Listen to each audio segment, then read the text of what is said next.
So, hello guys, and welcome back once again. So, today we are back with our 100-day JEE Advanced question series.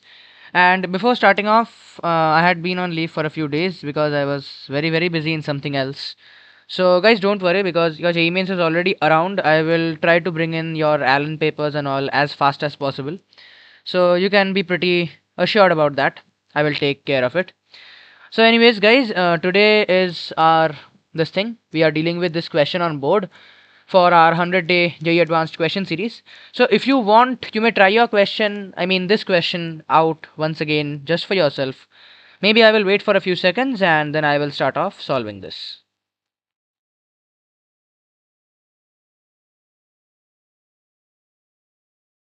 Okay, so guys, I guess now it's time for us to solve this. So basically, this is a question from. Actually, I took this question from I guess a Narayana paper, and it was like really enticing, and I guess we should obviously solve it. So guys, like if you are very curious to try it out maybe once again and you want to try this question out, then I will just quickly tell you the answer. The answer to this will be beta equals e square. Okay. Anyways, if you want, you may try your questions out after this once again first. You can pause the video and do so. I will start off. So guys, this is the expression limit n tends to infinity n into pi times, I mean not pi times, pi ranging from k equals 2 to n, k factorial whole power of 1 by k, whole powered 1 minus n by n square. Okay, so starting off, first thing that I would maybe like to do is, uh, I will maybe take ln on both sides because I am not liking this power on the top. So your ln beta will come out to be equal to limit n is tending to infinity, and you will have all that playing with the logarithms properties and all inside the brackets. So ln n plus of ln of within the brackets pi from k equals to 2 to n k factorial whole powered of 1 by k, and this thing will be whole power of 1 minus n by n square. And obviously there would be a lot of brackets here, but I don't have the space to give them, so maybe you will give the brackets like this. So very plain simply, like a very childish step maybe I did it. So what will happen is limit n tends to infinity ln n plus of, and you obviously know that whenever we take logarithm with any expression on the power, first thing is the power comes down, 1 minus n by n square. First thing. Second thing, when you are putting log on a series of terms which are being multiplied, the pi or the multiplication series turns into a summation, or rather if I want to say in more simple words, the pi will turn into a sigma. So this will become sigma k equals to 2 to n 1 by k ln k factorial. Okay, I hope it's clear. So from here guys, maybe what I will do is I will take this to be limit of n is tending to infinity ln n plus of 1 minus n by n square, and let's take this summation thing to be some Sn. Okay, I guess that will be it will be a good option to solve this separately. Okay, so this is it, and obviously here Sn is equal to, just for your reference I will write down, sigma k equals 2 to n ln k factorial whole divided by k. Mind you, it is not ln k whole factorial, it is ln of k factorial. Okay. Okay. So like now our first thing will be to simplify this. Right. Okay. So guys, after this what I'm going to do is like one very basic thing that maybe you guys can figure out is that ln k factorial is equal to ln of 1 into 2 into 3 dot till k. So basically it is ln a b c d e f g h. So I can write that as ln a plus ln b plus ln c plus ln d up till ln whatever. Here it is k. Okay, so basically ln 1 is 0, but we are not considering that thing. Okay, our target here is to just find out the breakage. I mean, my main target is to say that if we take ln k factorial, then it is nothing but sigma, say if we take a variable j equals to 1 to k ln j. Okay, first thing. Second thing is this thing is divided by k, so simply divide that by k. So this comes out to be 1 by k times sigma j equals to 1 ln j. Okay, I hope this part is clear. So guys, changing the order of summation, I guess we can take out Sn from here and conclude that Sn is equal to sigma k equals to 2 to n, and within this sigma 1 by k, sigma j equals to 1 to k ln j. Okay, so one thing that I can do is, because I can see two sigmas which are independent of each other, so what I can do is I can write this as sigma j equals to 1 to n ln j, and sigma k equals to j to n 1 by k. Okay, look at the conversion very carefully. This was a sigma k equals to 2 to n 1 by k, sigma j equals to 1 to k ln j. This j is being summed up from 1 to k. So what I did was, because it was being j equals to 1 to k ln j one time, and after that k equals to 2 to n once again, so I summed this up as sigma j equals to 1 to n ln j in one go. Okay. Okay, and one more thing that I need to mention actually, otherwise you guys will maybe wonder. Here, the one thing that you have to notice, j will be greater than equals to 2. Okay, because if you start with j equals to 1, obviously that is ln 1, so that is 0. Okay, if you want you can write j greater than equals to 1, but ln 1 is 0, so why just take that? J equals to 1, because j equals to 1, ln 1 will be 0. Okay, I hope now things are a bit clear how I converted this and all, right? Okay, so guys, proceeding from here, I guess now let's evaluate the summations one by one. So first summation that comes is sigma 1 by k, right? So whenever we come to this sigma 1 by k thing, we remember something. Sigma k equals to j to n 1 by k makes us remember something. And what is that something? It is nothing but harmonic series.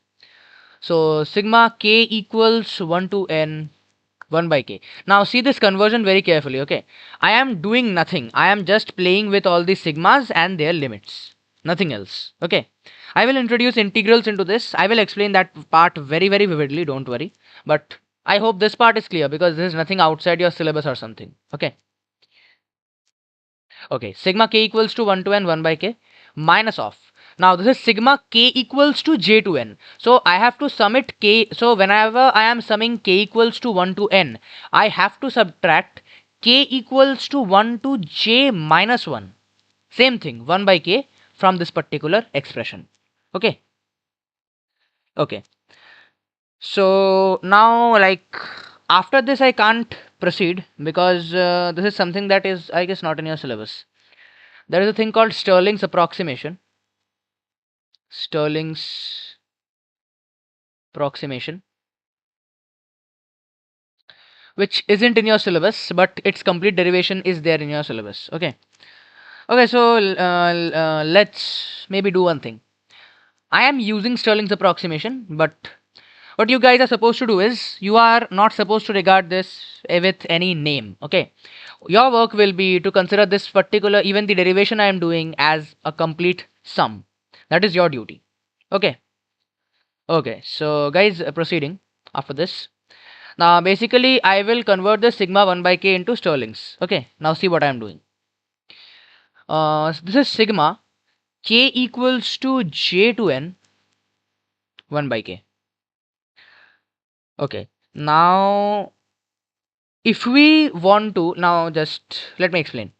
Basically, whenever we are calculating this sigma, we tend to take this thing that we are summing it up under lower bounds. Okay, basically because lower bounds meaning that whenever I am trying to sum this up, say for very large n and very large j with very negligible difference. Okay, like these terms have very negligible difference, obviously, because it is a 1 by something, right? So if I tend k to a very huge quantity, obviously not k, j to a very huge quantity, 1 by j will become something which is approximately, like, absolutely negligible. So in case of negligible quantities, summing up has, some sort of this thing.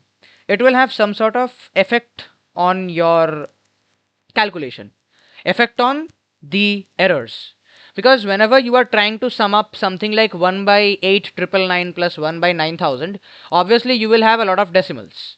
So one way to reduce this error is to like do very rigorous calculations, but that has humanoid limitations. All of you know. So basically what we are going to do is we will try to convert this, or rather I will not say convert, that would be a wrong mathematical term.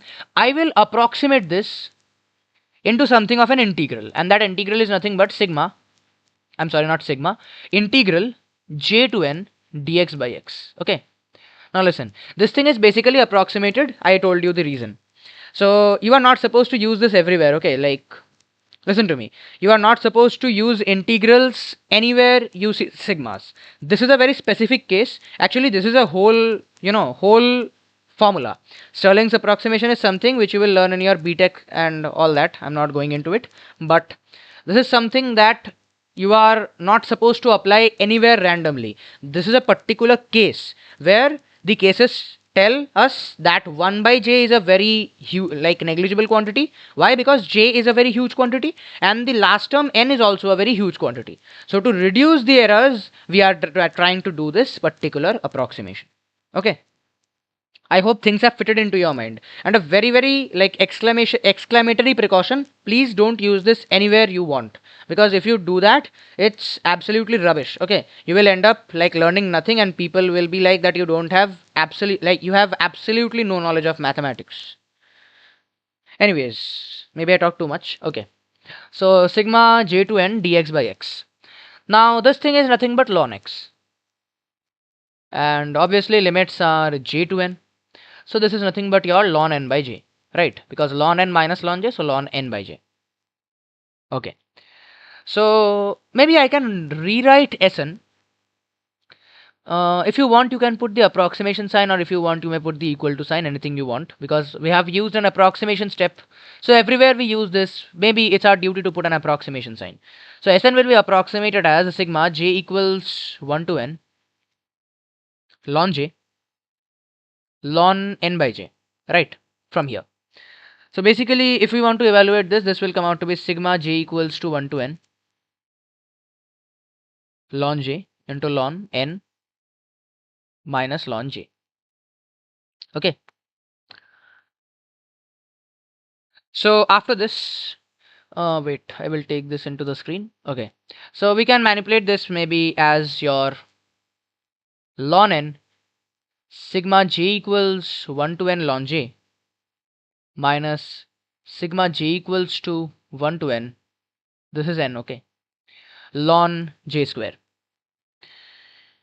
So right now what we are going to do is we will apply yet another approximation. This is something that all of you know. Sigma j equals to 1 to n ln j with the introduction of a 1 by n. Actually this is actually Riemann sum. Okay, this can be approximated as integral 1 to n ln x dx. Or if you want, you can take the Riemann sum just like we take it. I have skipped all those steps here. Okay. So this is integral 1 to n ln x dx. Same thing. If you want an explanation to this, I can give you the same explanation which I gave for the previous one. Okay. Almost same. Like the j n factors are varying almost the same. Okay. And guys, before proceeding, I will once again tell you guys very, very carefully. Like I am using approximations, you are watching my video, maybe you will also try to grasp some idea from this. But let me tell you, approximations is something that is, it is like playing with fire in your hands in mathematics. Approximations are very, very faulty to use and people don't tend to understand properly where to use them. Okay. It's not like that you have some power and you are using it wherever you want. Approximations have very limited uses. This is somewhere we are using it, and wherever you are using it, you have to be very precautious about what limits you are taking, what bounds you are taking, how the values are behaving. Okay, there are a lot of factors to consider. Like each step where I am using approximations, I have like thought about 100 times, and after that I am doing this. Okay, so please be careful, because I know some people will be there who will tend to go to JEE Advanced, take some Riemann sum equation maybe that will come in exams on the paper, and they will put these approximations and all, and then they will come and tell me ki I had taught this to them. Okay, so it's my earnest request, please be precautious before using anything new that you learn. I am teaching you this so you can use this here. Maybe you can grasp the idea of how to use it. That is a different thing. But if you can't do it properly, don't. Okay. So guys, this is integral 1 to n ln x dx. And everybody knows what is integral ln x dx from very simple by parts. X ln x minus x from 1 to n. So this thing comes out to be your n ln n minus n, and that will be minus ln 1 minus 1. So basically n ln n minus n plus 1. Okay. And same thing, once again, we have to integrate ln, like, sigma j equals to 1 to n ln j square. This can be also approximated in a very similar fashion as integral 1 to n ln x whole square dx. Okay, now this will need some rigorous by parts, so let's do it. So basically, integral 1 to n ln x whole square dx. This will be, first thing, we'll take this thing as v, this thing as u. So this will be by parts applying x ln x whole square from limits 1 to n minus of your, I guess this will be 2 times integral 1 to n ln x dx, which you know.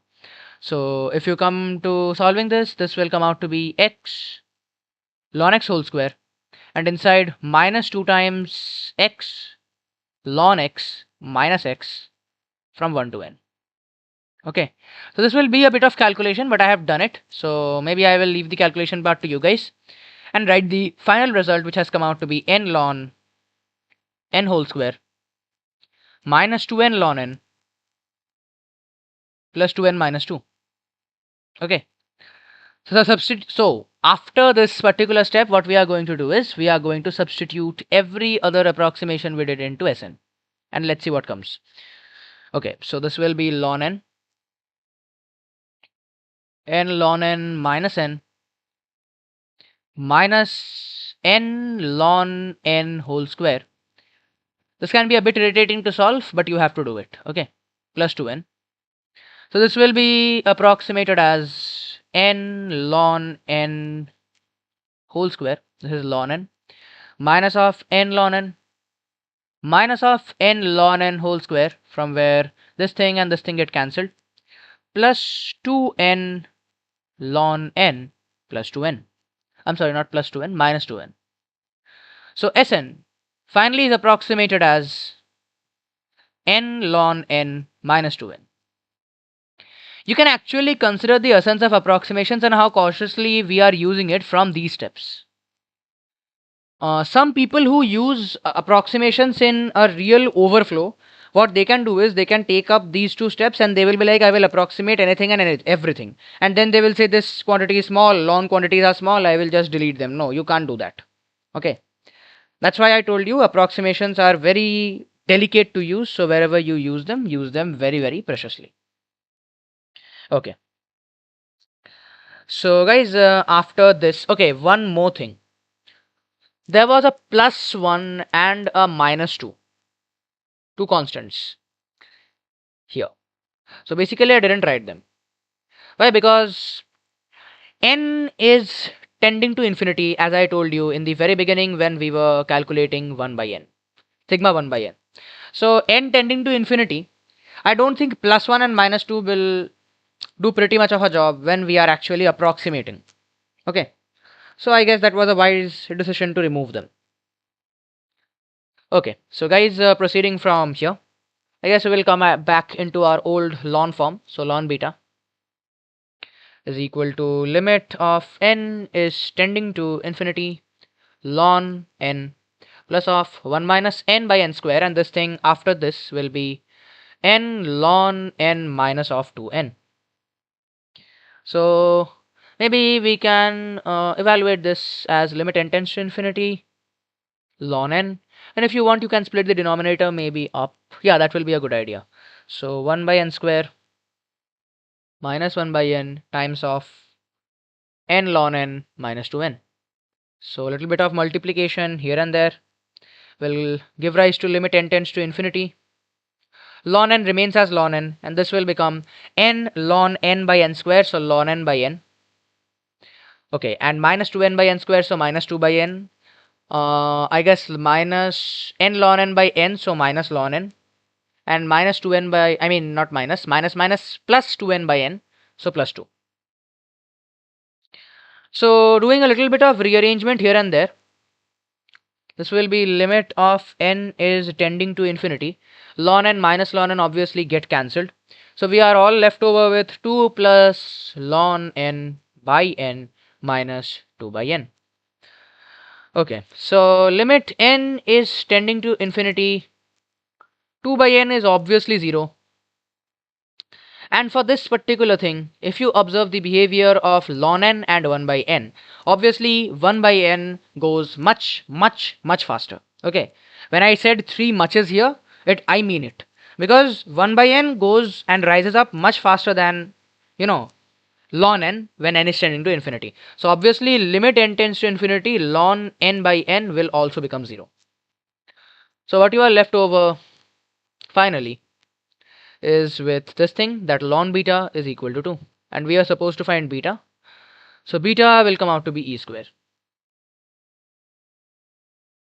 as I told you in the beginning. So that's the final answer for this particular question. And yeah, that's the end for this question, guys. This was a good question, like, learning something new before your JEE Advanced, maybe, like, this is not something new. Everything is within your syllabus. Only problem is, there can be a lot of questions and approximations, but approximations is not there in your syllabus. There was a time when during subjective JEE Advanced papers, these IIT people had some sort of, like, some sort of hunger to give you approximation questions. They were asked pretty lot. So whatever, like, nowadays it doesn't come, so we are not taking it in. But that's a like pretty fabulous chapter if you are maybe interested in higher studies in your mathematics and all. Okay. Anyways, guys, I guess that will be the end for today's video. So if you have liked my channel, to like, share and subscribe. Anything you have to say, any doubts or anything, you may obviously come out in the comment section. And also to join my Telegram discussion chat for good preparation discussions on your JEE prep. And obviously, if you have any other exams or anything, you can DM me too. So that's it for today, guys, and thanks for watching this video.